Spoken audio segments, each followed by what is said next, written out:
జలుబు తలనొప్పికి ఉపశమనం అమృతధార. ఈ అమృతధార అన్ని ఆయుర్వేదిక్ మెడికల్ షాపుల్లో దొరుకుతుంది. అమృతధార హోల్సేల్ గా కావాల్సిన వారు స్క్రీన్ మీద కనిపిస్తున్న నెంబర్కి కాల్ చేసి సంప్రదించవచ్చు. ఆన్లైన్లో కూడా మీరు ఆర్డర్ చేసుకోవచ్చు. టాలీవుడ్లో చాలా తక్కువ మంది స్టార్ హీరోలు మాత్రమే వేగంగా సినిమాలు చేస్తూ ప్రేక్షకులను అలరిస్తున్నారు. అందులో కింగ్ అక్కినేని నాగార్జున ఒకరు. ఈ మధ్యకాలంలో ఆయన చాలా నెమ్మదిగా సినిమాలు చేస్తున్నారు. ఈ క్రమంలో ఇటీవల నా స్వామిరంగ అనే మూవీతో మన ముందుకు వచ్చారు. ఈ చిత్రానికి అద్భుతమైన టాక్ వచ్చింది.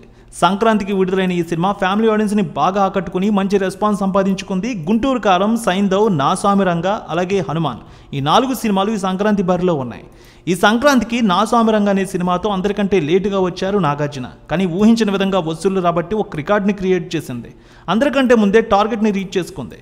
ఇక నా స్వామిరంగ సినిమా 22 రోజుల్లో ఎంత వసూళ్లు తీసుకువచ్చింది, 23వ రోజు వసూళ్లు ఎలా ఉండనున్నాయి, టాలీవుడ్ అనలిస్టుల రిపోర్ట్ను బట్టి చూద్దాం. కింగ్ అక్కినేని నాగార్జున హీరోగా విజయ్ బిన్ని తెరకెక్కించిన సినిమా నా స్వామిరంగ. ఈ మాస్ అండ్ ఫ్యామిలీ మూవీని శ్రీనివాస సిల్వర్ స్క్రీన్ బ్యానర్పై శ్రీనివాస చిట్టూరి నిర్మించారు. అషికా రంగనాథ్ అందాలబామ హీరోయిన్గా, అల్లరి నరేష్, రాజ్ తరుణ్ కీలక పాత్రలు పోషించారు.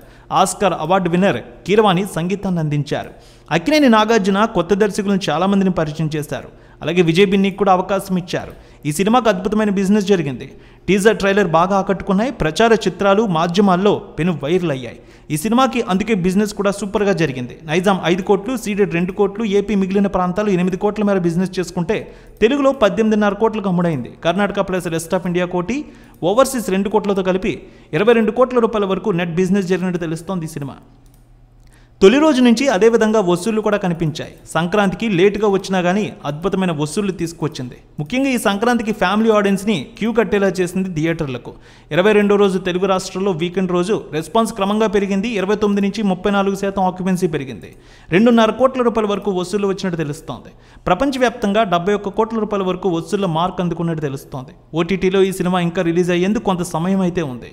క్రేజీ కాన్సెప్ట్తో వచ్చిన ఈ సినిమా అంచనాలకు అనుగుణంగానే ప్రపంచవ్యాప్తంగా 22 కోట్ల మేర బిజినెస్ చేసుకుంది. బ్రేక్ ఈవెన్ టార్గెట్ ఇప్పటికే రీచ్ అయింది, లాభాల్లోకి తీసుకువచ్చింది.